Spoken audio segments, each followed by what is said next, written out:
Assalamualaikum warahmatullahi wabarakatuh. Kali ini kami akan mencoba menanggapi dan menjawab tentang beberapa komentar yang masuk pada channel YouTube Pendapat Hukum. Nah, tentu apa yang kami sampaikan pada video ini atas tanggapan maupun pertanyaan yang disampaikan, mudah-mudahan bisa menjawab atau setidaknya memberikan tambahan wawasan. Yang kami sampaikan adalah hal-hal yang berupa sharing atau pengalaman yang telah kami lakukan dan telah kami dapatkan. Selanjutnya jangan lupa juga untuk melakukan subscribe, untuk like atau share video ini jika memang video ini menurut Anda bermanfaat dan mungkin juga ada teman atau kolega Anda yang juga membutuhkannya. Ya. Nah, kita masuk ya. Sekarang ada 5 pertanyaan, kita akan jawab satu persatu. Pertanyaannya, izin Pak, ini berlakukah di biro jasa jika pekerja resign dari perusahaan biro jasa dibayar biro jasa atau tidak dibayar? Nah, jadi terkait dengan Undang-Undang Ketenagakerjaan maupun aturan ketenagakerjaan di Indonesia, ini berlaku kepada seluruh pemberi kerja, baik itu sektor produksi menghasilkan barang maupun sektor jasa yang memberikan layanan.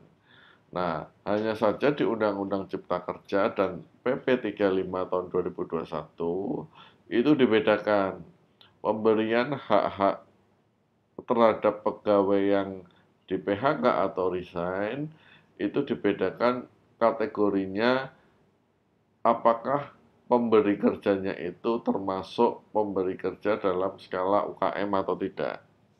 Kalau dia biro jasanya skalanya bukan UKM, artinya biro jasa yang besar, maka dia harus mengikuti ketentuan ketenagakerjaan minimal seperti itu.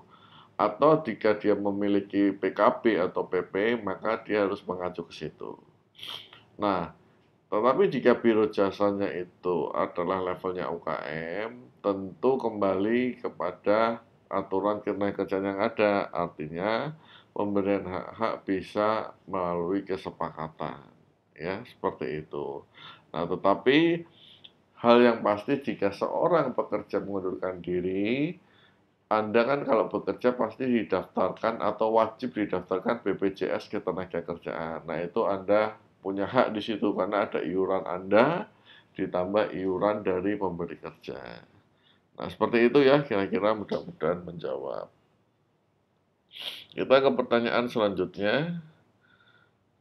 Kalau perusahaan nggak bayar hak karyawan, gimana hukumnya? Terus masa kontrak masih, tapi di tengah dikeluarin, gimana hukumnya? Hak semua sekarang belum dibayar, gimana solusinya? Ya, solusinya ya Anda selakukan perundingan bipartit terlebih dahulu. Apa itu perundingan bipartit? Jadi Anda mengundang pihak dari pemberi kerja atau perusahaan untuk merundingkan pemenuhan hak-hak Anda sebagaimana aturan yang berlaku. Nah, kalau di perundingan itu tidak ditemui kata sepakat, maka Anda bisa lanjut ke disnaker atau ke tripartit. Kalau di tripartit masih tidak bisa ditemukan kesepakatan, Anda lanjut ke pengadilan hubungan industrial. Itu solusinya. Nah, memang langkah-langkah itu membutuhkan pemahaman, membutuhkan juga biaya. Nah, saran saya kalau memang Anda dalam kondisi yang tidak memiliki kedua hal tersebut, maka sebaiknya Anda bisa menghubungi serikat pekerja atau serikat buruh di tempat Anda. Coba tanyakan seperti itu. Atau Anda surati saja pihak SDM-nya mempertanyakan tentang hak-hak Anda. Tentu tidak juga surat itu harus dilengkapi dengan dokumen pendukung, jangan asal surat curhat atau keluh kesah saja. Tetapi harus ada bukti-bukti pendukung hitam di atas putih yang mendukung apa yang Anda tuntut. Seperti itu ya. Oke, kita lanjut ke pertanyaan selanjutnya. Masalahnya di PT baru, pesangon pensiunnya nilainya jadi besar, yang pada akhirnya perusahaan baru tidak dapat membayar tunai pesangon. Apakah bisa dituntut? Ya, jika perusahaan baru itu memiliki aturan tentang pesangon dan ternyata dia tidak bisa membayarnya, apakah bisa dituntut? Tentu bisa dituntut. Ya, cuman Anda kalau menuntut ya jangan cuman kosongan, artinya harus dilengkapi tadi ya, bukti, dokumen, dan lain sebagainya. Jangan cuman berdasarkan informasi lisan Anda terus tuangkan terus kemudian Anda tuntut, karena itu bisa eh, berdampak negatif ke Anda ya, seperti itu. Nah, kemudian cek aturan di PKB atau di PP-nya. Pastikan benar bahwa pensiunnya diatur di situ ya, seperti itu. Pesangonnya diatur di situ. Nah, sehingga Anda punya dasar yang kuat seperti itu. Nah, sekali lagi masalah tuntut menuntut siapa saja bisa melakukan ya. Cuman kembali bukti-buktinya, legal standingnya, dan hal-hal yang lain harus jelas, harus kuat ya, seperti itu. Saran saya sebaiknya Anda dialog dulu dengan bagian SDM-nya. Tanyakan kondisi keuangan, tanyakan terkait dengan kelanjutan proses pesangon seperti itu ya.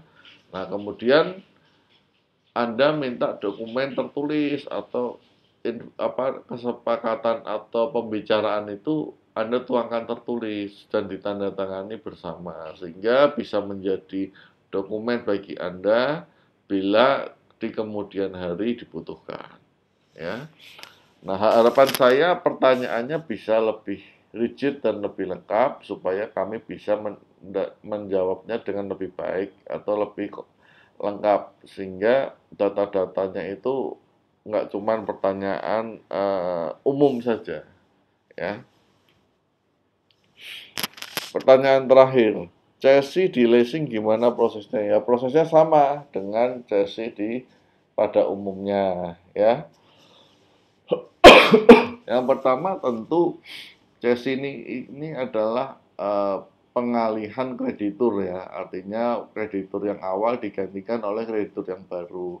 Tentu Anda harus melengkapi syarat-syaratnya ya. Nah, syarat-syaratnya apa ya? Harus ada akte cesi, harus ada jelas perjanjian kerja perjanjian kredit antara Anda dengan si debitur, kemudian sisa utangnya berapa dan sebagainya. Nah, terus harus juga diinformasikan kepada debitur karena telah terganti atau telah beralih krediturnya. Kemana si debitur nanti harus menyelesaikan kewajibannya ke pihak cesionaris seperti itu ya. Jadi prosesnya sama ya. Anda lengkapi dokumen-dokumennya, dokumen akte cesi, dokumen-dokumen pendukung dan lain sebagainya, dan yang paling penting cesi itu harus diberitahukan kepada pihak debitur ya. Nah, saya pikir 5 pertanyaan itu telah kami jawab. Mudah-mudahan apa yang kami sampaikan bisa memberikan gambaran secara umum mengenai penyelesaian permasalahan. Tentu kalau Anda butuh hal-hal yang lebih detail dan konkret, Anda bisa hubungi lawyer atau juga bisa memberikan data dan informasi lebih rinci dan lebih rigid sehingga apa yang kami sampaikan bisa lebih lengkap ya. Ini bukan nasihat hukum, ini hanya sharing pengalaman saja. Kalau Anda butuh hal-hal yang lebih teknis tentang hukum, Anda bisa kontak lawyer Anda. Terima kasih sudah menonton. Jangan lupa silahkan share video ini jika menurut Anda bermanfaat, mungkin buat Anda atau teman-teman Anda atau keluarga Anda. Ya.